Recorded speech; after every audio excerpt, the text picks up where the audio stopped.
Pantaskah Manchester City dihukum atas pelanggaran financial fair play? Sangat pantas. Apakah Manchester City bisa dihukum degradasi? Sangat bisa. I mean, kalau seandainya satu pelanggaran dipotong 10 poin, 115 pelanggaran harusnya dipotong 1.150 poin. Berarti dia harus ke Kasarnya begitu. Liga 3 udah ya? Harusnya di Liga 3, bahkan Liga 6 kalau perlu.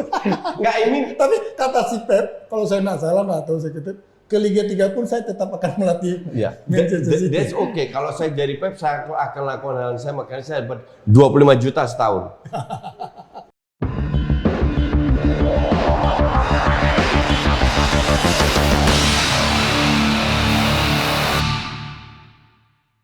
Kembali bertemu dengan saya, Hassani Abdul Ghani, di program Hassani Corner. Kali ini kita kembali membahas dan membuka diskusi dengan Coach Justin, bukan topik nasional, tapi lebih ke topik internasional, atau lebih detailnya adalah masalah fair play, financial fair play. Untuk itu, mari kita lihat apa pendapat Coach Justin tentang financial fair play ini. Coach Justin, saya sangat setuju di sini kita nggak boleh marah-marah, harus kepala dingin, tapi dia juga harus bisa menerima gaya kita masing-masing. Iya, betul. Gaya coach, gaya saya, ya. Jangan mereka terlalu bawa dengan, wah coach ini kalau ngomong, Hassani itu kalau ngomong seenaknya. No, kita cara kita. Betul. Jadi saling respect aja, karena apa dasarnya fair play and respect. Iya. Oke, saya ingin kulik coach ini yang besar di Eropa, karena gua lama di Amerika, ini adu ilmu antara Amerika sama Eropa. Coach, komentar pertama, bagaimana melihat eksodus pemain-pemain Eropa dari Liga Premier pindah ke Arab? Oh, nggak masalah. Nggak masalah. Nggak masalah. Itu gini, pemain menjadi pemain bola tujuan satu adalah masa depan mereka secure, oke? Karena usia pemain bola profesional itu pendek. Biasanya 34-35 mereka pensiun. Kalau mereka diberi kesempatan untuk cari duit yang nggak masuk akal nilainya dalam sebuah kompetisi 2-3 tahun, gue kalau jadi mereka, I will do the same. Beda kalau gue umur 19 tahun, 20 tahun, gue ngerti nggak? Tapi kan mayoritas 80% usianya sudah di atas 30 rata-rata. tahun ke atas. Coach, jangan panjang dulu. Gue pengen nanya Zizi, karena dia katanya ada sesuatu yang dia mau ngomongin tentang perpindahan pemain ke Arab ini. Zizi, monggo. Ya, ada beberapa faktor yang menyebabkan perpindahan pemain Eropa ke Arab. Yang pertama adalah uang. Klub-klub Arab Saudi menawarkan gaji yang sangat tinggi kepada pemain-pemain top Eropa. Hal ini membuat pemain-pemain tersebut bisa mendapatkan penghasilan yang lebih besar daripada di klub-klub Eropa. Yang kedua, kondisi keluarga. Beberapa pemain juga memilih pindah ke Arab Saudi karena alasan keluarga, seperti Cristiano Ronaldo yang ingin dekat dengan putranya Cristiano Ronaldo Junior yang bermain di klub seluncur es di Riyadh. Yang ketiga adalah tantangan. Beberapa pemain juga tertarik untuk mencoba tantangan baru di Liga Arab Saudi. Mereka ingin membuktikan bahwa mereka masih bisa bersaing di level tertinggi, bahkan di luar Eropa. Begitu Hassani. Oke, tadi coach sudah coba mengkulik sedikit, setuju dengan kondisi ini. Saya memang agak sedikit agree begini. Faktor umur kan sudah di atas 30-an pindah. Yang dimana di sana pembayarannya oke. Yang ingin saya tanyakan lebih dalam lagi, hal yang sama pernah dilakukan oleh Cina waktu mereka ingin mengangkat Liga Cina dan ternyata tidak berhasil. Coach melihat Liga Arab ini, apakah sifatnya jangka panjang atau pendek? Karena dia juga mengajukan diri menjadi tuan rumah Piala Dunia. Pendek. Berarti ini memang akan lama. Nggak gini. Kita harus sadar. Ini kembali lagi ya. Sorry to say. AFC itu nggak punya financial fair play. Artinya klub mau bayar berapapun bebas. Dan yang tidak fair adalah ini klub dibayar oleh negara, oleh MBS. MBS bisa memiliki 4 tim. Jadi dia bilang, oke, tim A, B, C gue kasih lu 200 juta, 2 tahun 500 juta atau 1 lu beli pemain selalu dah. Ya kan? Ini kan tidak fair untuk persaingan dengan klub yang dari Korea, dari Jepang dan lain-lain. Klub yang untuk saya ini semua instan. Dan saya nggak yakin MBS itu gila bola. Satu. Kedua, tujuannya MBS adalah sama kayak Qatar, sama kayak Abu Dhabi. Yaitu mereka lihat bahwa sepak bola ini produk seksi untuk bisa mengangkat. Dia juga sadar Saudi nggak bisa terlalu lama, ratusan tahun tergantung sama minyak. Mobil aja sekarang udah listrik. Oke, di Eropa tahun 10 tahun lagi ke depan zero mobil bensin, harus semua listrik. Pelan-pelan dia merubah. Artinya kita nggak boleh tergantung sama minyak. Kita harus cari apa? Iya kayak Dubai, yaitu tourism. Dibangunlah sekarang. Kita tahu semua bahwa Saudi negara konservatif. Pelan-pelan dirubah.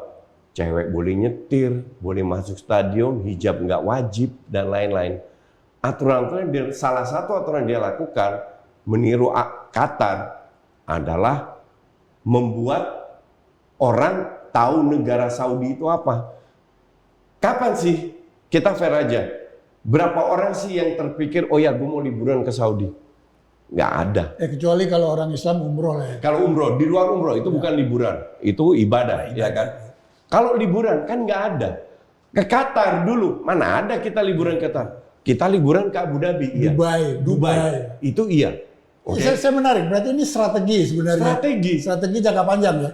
Dari konteks bukan sepak bola. Bukan sepak bola. Lebih ke menjual negaranya. Sepak bola hanya tools. Dan mereka menggunakan banyak tools kok. F1 dimanfaatkan. Konser-konser artis-artis dimanfaatkan.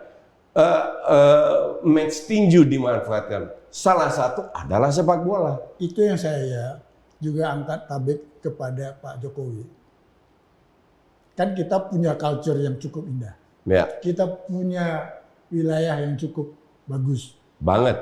Kenapa turis kita betul nggak mencapai target? Artinya di bawah rata-rata dibandingkan dengan Thailand dan Malaysia. Iya, betul. Saya melihat nama Indonesia secara image itu tidak kuat di luar negeri. Betul. Karena saya pernah menjual Indonesia 10 tahun di New York. Nah, tidak kuat. Tapi bukan itu yang ingin saya bahas. Tapi apa yang dibangun oleh Pak Jokowi lewat event-event world class, MotoGP, Asian Games, kita hari ini U20 lah kemarin awalnya, yang kisruh akhirnya U17. Ini kan mengundang media asing datang menulis tentang Indonesia yang sebenarnya. Ini yang akhirnya di brainwash publik, akhirnya tourism itu naik.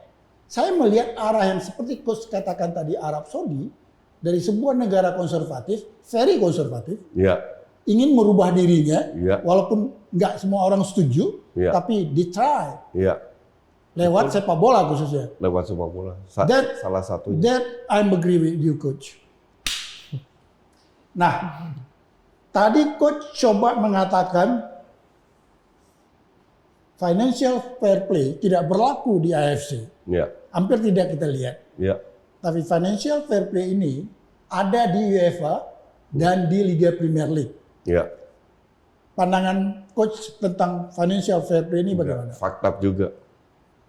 Misalnya? Gini, financial fair play itu bisa dilakukan kalau oleh pihak ketiga yang independen.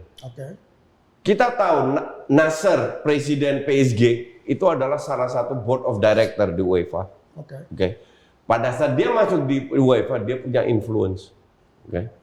Apa yang terjadi sekarang? Baru kemarin CEO-nya Borussia Dortmund mengatakan, kami ini di Eropa bukan hanya melawan klub, kami melawan negara. Yang dimaksud adalah Man City, Newcastle, dan PSG. Dibeli oleh negara lewat BUMN. Harusnya tidak boleh sama UEFA, FIFA. Tapi kita juga tahu puluhan mantan pengurus UEFA, FIFA ada di BUI semua berkat korupsi.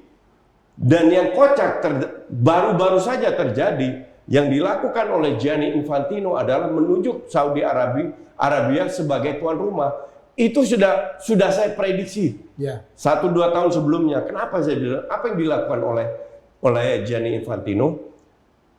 Sebuah benua itu boleh kalau menyelenggarakan sekarang. Setelah itu boleh 2 event tersebut. Berikutnya. Apa yang dilakukan oleh Infantino? Setelah Qatar, dia tunjuk Amerika.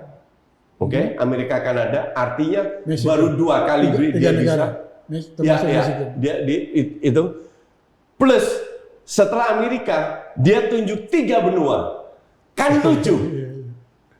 Dan di benua Amerika Latin hanya 1 pertandingan, di 3 negara satu pertandingan.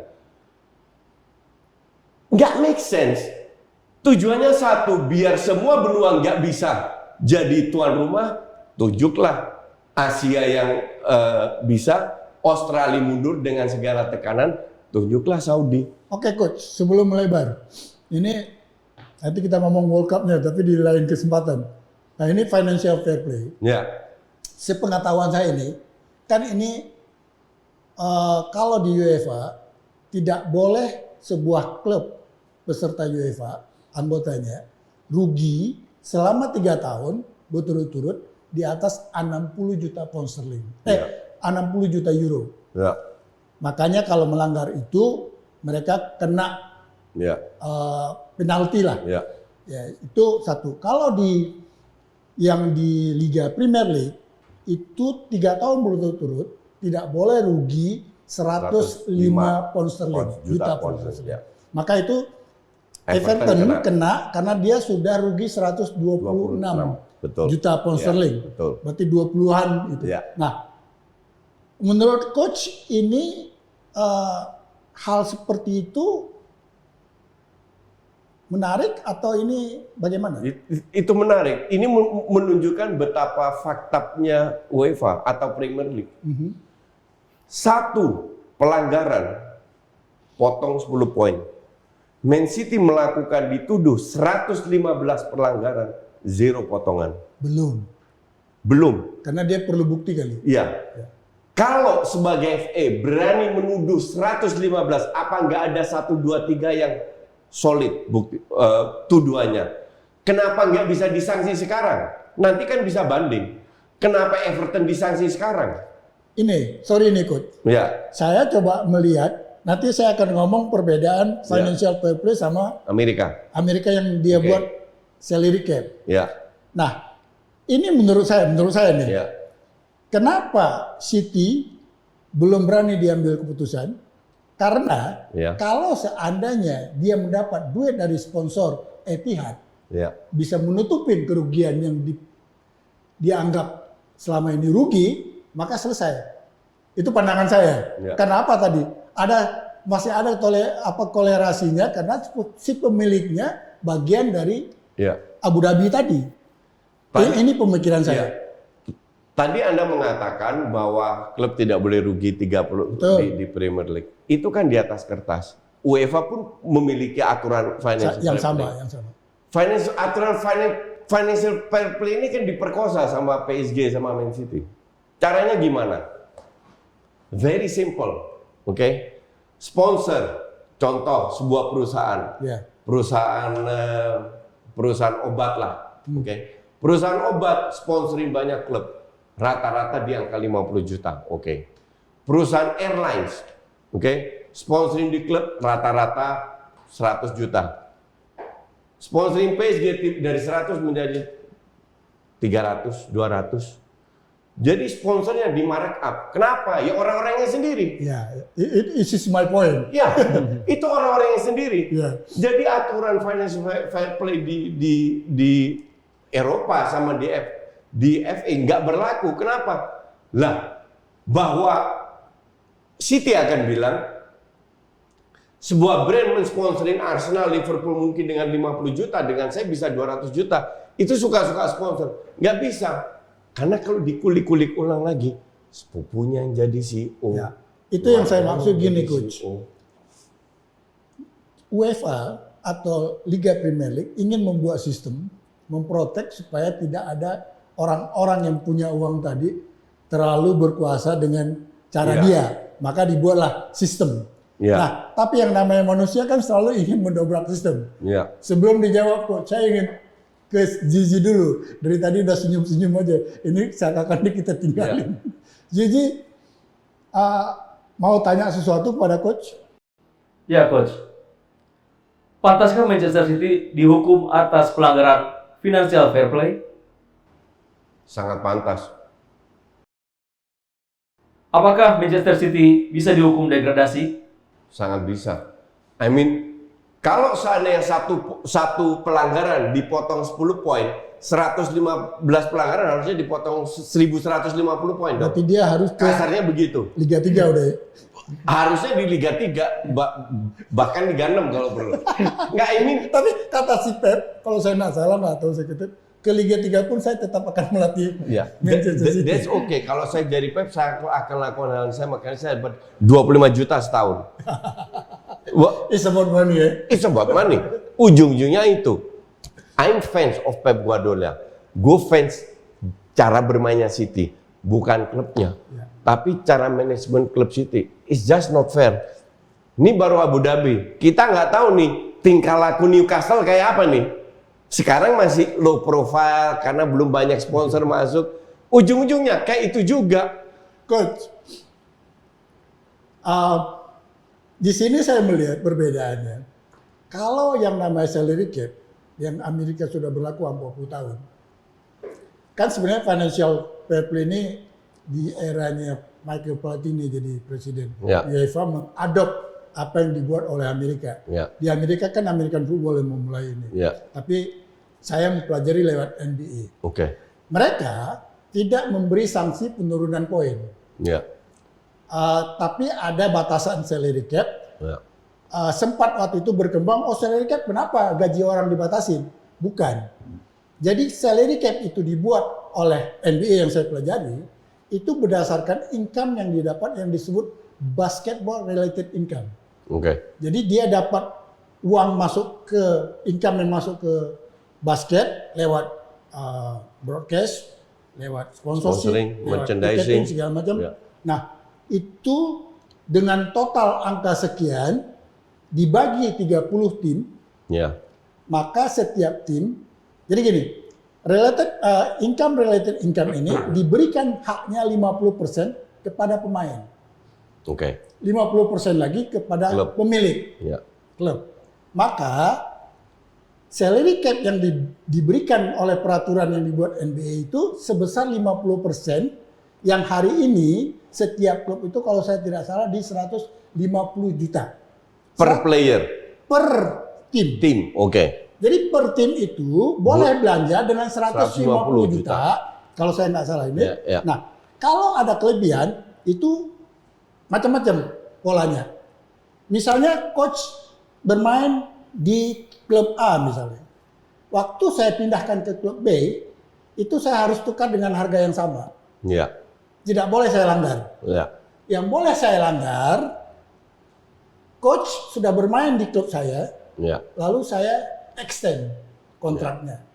Itu boleh kita tembus angka 150. Oke. Misalnya dia belanja sampai 160 Ya. atau 170, ada kelebihan 20 juta. Ya. 20 juta itu dibuat namanya tax holiday. Oke. Harus bayar denda 100%. Jadi kalau 170 plus 20, jadi dia mengeluar totalnya 160. Ya. Itu beban oleh klub. Ya. Itu perbedaan financial fair play dengan salary cap. Ya. Nah, apa yang terjadi? Klub-klub kota besar seperti Lakers, Boston, New York, sekarang Golden State, dia lahap karena income yang didapat Lebih besar.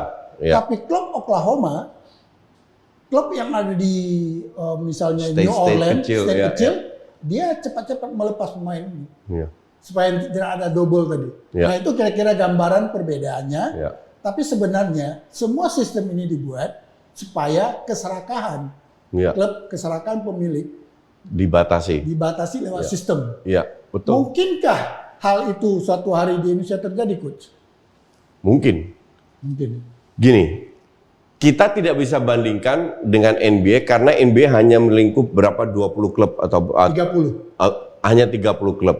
Kalau kita di Eropa, Indonesia kan klubnya lebih banyak. Betul. Oke. Tapi yang menurut saya di UEFA itu bisa diterapkan itu salary cap. Jadi bukan hanya salary cap, itu masih make sense karena di setiap negara beda-beda. Jadi dikasih belanja sekian. Dikasih belanja sekian atau gajinya sekian. Gaji tidak boleh lebih dari sekian.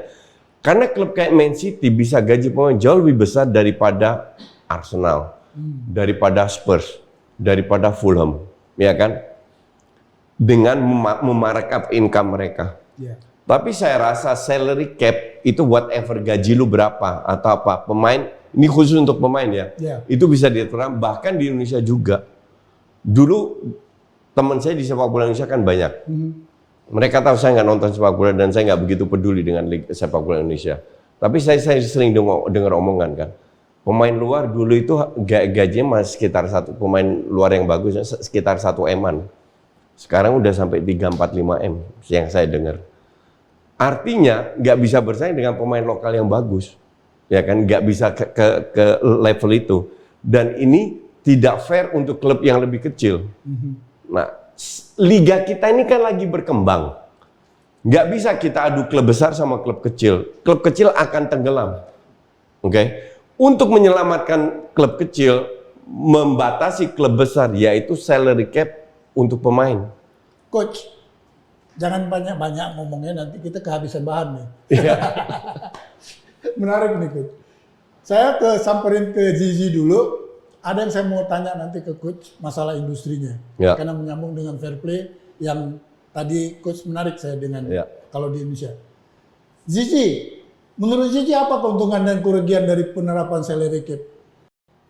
Ya, Sadi, menurut data yang saya dapatkan, berikut adalah beberapa keuntungan dan kerugian dari penerapan salary cap. Keuntungannya adalah yang pertama, menciptakan kompetisi yang lebih adil dan kompetitif. Yang kedua, mencegah klub-klub kaya untuk mendominasi kompetisi. Yang ketiga adalah membantu klub-klub kecil untuk bersaing dengan klub-klub besar. Lalu kerugian, yang pertama, dapat membatasi kreativitas klub dalam membangun tim. Yang kedua, dapat mengurangi daya tarik liga bagi pemain top. Penerapan salary cap masih menjadi perdebatan di kalangan penggemar olahraga. Ada yang berpendapat bahwa salary cap diperlukan untuk menciptakan kompetisi yang lebih adil dan kompetitif. Sementara yang lain berpendapat bahwa salary cap dapat membatasi kreativitas klub dan mengurangi daya tarik liga. Begitu Hasani. Saya biasanya suka sependapat dengan Zizi. This time saya juga Kali ini saya enggak. Saya juga enggak sependapat. Gini, kalau dia bicara Zizi bicara soal pemain top, pemain kayak Ronaldo nggak akan ke Indonesia, oke? Atau Messi atau whoever lah, karena gapnya terlalu jauh memang. Nah, kedua, ini liga tetap menarik karena salary cap itu kan nggak stay, let's say kita kan contoh gaji 1 M, kan nggak tiap tahun 1 M. Salary cap itu bisa naik terus kalau seandainya sepak bolanya sudah berkembang secara industri. Tadi di awal perbincangan kita, you sudah bahas tadi bahwa sepak bola kita belum jadi industri. I agree. Itu yang harus kita bangun Coach, dulu. saya mau nanya. Ya. Topiknya industri ini. Ya. Saya coba lihat Coach dari semua komentar-komentar, saya coba lihat Coach berbicara di luar di podcast lain. Ya. Itu selalu mengatakan industri kita belum jalan. Betul. Apa kira-kira yang membuat industri kita nggak jalan? Niat. Niatnya nggak ada. Niatnya nggak ada.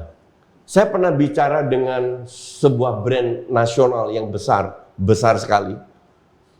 Kebetulan saya dulu punya beberapa bisnis dengan dia. Dia bilang, gue nggak pernah mau invest lagi di sepak bola Indonesia.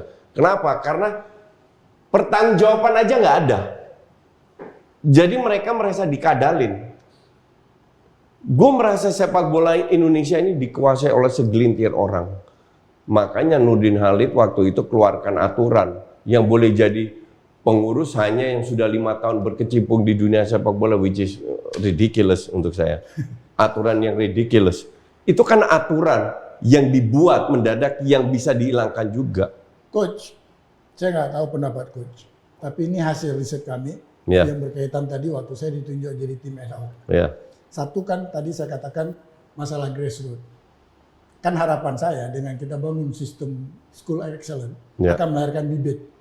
bibit ini nanti diterima akademi di Ya, klub, ya. lalu berkembang, maka dia akan jadi pemain-pemain di profesional Ya, ini teknis ya. tenis. Ya, Lalu kami menemukan ya, kenapa industri kita hari ini nggak jalan. ya, Saya mengatakan industri nggak akan jalan kalau investasi nggak masuk. ya. Betul, Bagaimana sebuah investasi masuk kalau secara hukum tidak ada kepastian? betul. Ya, Kod ya. Ya, Nah, apa kepastiannya? Saya mengatakan sama banyak orang saya katakan, saya ini minta pendapat dengan Coach Justin karena baru pertama kita bertemu secara fisik. ya, Saya mengatakan di banyak tempat, bagaimana ada kepastian? Seingat saya, selama saya kenal sepak bola Indonesia, saya nggak tahu kapan jadwalnya. ya. Betul. Karena tidak ada kepastian. Kalau di Eropa, kita udah tahu Agustus sampai April. Ya. Kita udah tahu.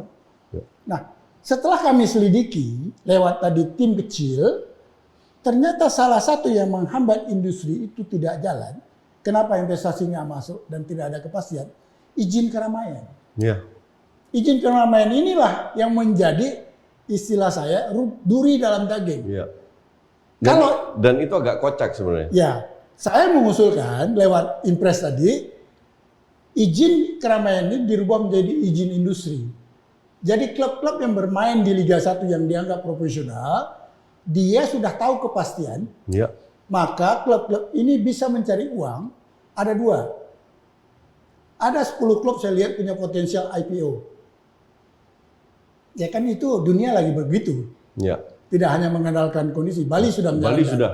Ya, Tapi ada juga klub yang secondary yang coba kita adopt model Lyon dan Porto. Dia menyuplai pemain kepada klub kayak seperti Real Madrid dan MU. klub besar. Ya, Ya. secara finansial mereka oke, Mereka survive. survive. Kayak Ajax. Yes, Ajax kan itu terkenal dengan akademinya. Ya. Tapi dia kalau kita bicara sebagai juara Eropa tidak ada. Ada aja. Ya dulu. Ya, saya penggemar Ajax, jadi saya Ya, dulu. Tapi kan hari ini kita bicara nggak kan ada. antara Real Madrid, Munchen, Ya, itu aja lah. itu aja. Ya. Tapi mereka kalau kita lihat secara akademinya lebih bagus Ajax, Porto dan Ya. Lyon. Betul, betul. Nah, ini yang saya katakan, kalau industri tadi diberikan izin industri, investasi akan masuk. Nah, investasi akan masuk, maka klub-klub di secondary city, kayak misalnya Lamongan, Gresik, itu kan Jawa Timur banyak bibit bagus. Ya. Nah, mereka supply pemain secara finansial. Menurut coach, I agree. Jadwal itu nomor satu penting. Dan yang mengeluarkan izin keramaian siapa? Kan polisi. Polisi ini kan bukan pemilik negara. Masih ada atasannya. Atasnya siapa? Presiden. Ya presiden tinggal suruh Kapolri dan Ketua PSSI duduk bareng cari solusi bersama. sebenarnya gampang coach. Karena itu PP nomor 60. Hanya sekedar PP. Oke. Jadi presiden bisa mengeluarkan dari impres ini, keluarkan ke pres. Oke. Mengganti itu, maka selesai masalah yang kita Ya. persoalkan. Dan semoga itu terjadi karena jadwal itu penting sekali. Tapi yang jadi masalah, kenapa ke pres ini Nggak keluar. nggak keluar-keluar? Karena supporter kita nggak mendukung. Selalu membuat hal-hal yang oleh pihak keamanan mengatakan, gimana kita menuju ke industri kalau hal seperti ini terus terjadi. Jadi saya mengharapkan coach, karena ini kita juga terjebak oleh waktu, saya mengharapkan kalau memang para supporter pecinta sepak bola kita ingin melihat sepak bola kita lebih bagus, tolonglah hal-hal yang tidak Ya. perlu dilakukan lagi, jangan diulang lagi. Hari ini kan kita lihat bentrok semakin nggak menarik. Ya. Sudah terjadi di Gresik, kemarin terjadi di Tangerang. Tiap kali sering terjadi. I agree karena sebuah industri bukan hanya sepak bola, semua olahraga itu butuh banyak pihak yang bersinergi. Nggak hanya PSSI, nggak hanya polisi, tapi yang penting adalah satu, ya kembali lagi seperti yang tadi katakan, harus ada niat. Ya, Niat baik dari semua pihak untuk membuat sepak bola ini jadi industri. coach, ada satu kata-kata buat kita untuk sepak bola Indonesia. Saya di usia 56 tahun, saya tetap punya harapan bahwa pada suatu saat saya pengen dengan senang hati menonton Liga 1 atau timnas saya sudah tonton. Liga 1 belum. Karena untuk saya nggak menarik. Gitu ya. Nah, saya harap pada suatu saat saya pengen nonton Liga 1 pada saat menjadi menarik. Zizi, ada sesuatu yang mau apakah sama mau nonton Liga 1 juga seperti Coach Justin? Tentu saja, Hassani. Tapi semua sudah jelas. Terima kasih, Coach Justin. Ya, semua itu impian kita. Ya. Karena menurut saya, di saat itulah kita berbicara tentang sepak bola yang kita banggakan. Ya. Ya, Coach Justin, saya waktunya cukup pendek ini. Ya. Kalau berbicara kita akan ulang lagi nanti, undang Ya, lagi. nggak ada Nggak masalah. bosan-bosan ya. Oke, Asal saya harus cukup tidur. Ini saya sekarang kurang tidur. kurang tidur. Mudah-mudahan. Oke, pemirsa, kalau ingin bertanya, silakan komen dan jangan lupa like dan subscribe untuk mendukung channel Hassani Corner. Karena saya akan panggil lagi Coach Justin, saya akan panggil lagi orang-orang hebat yang ada di Republik ini. Kita bedah sepak bola kita bicara, kita telanjangin siapa yang tidak benar, kita harus katakan benar supaya apa? Sepak bola ini terang benderang. Sampai jumpa di episode berikutnya.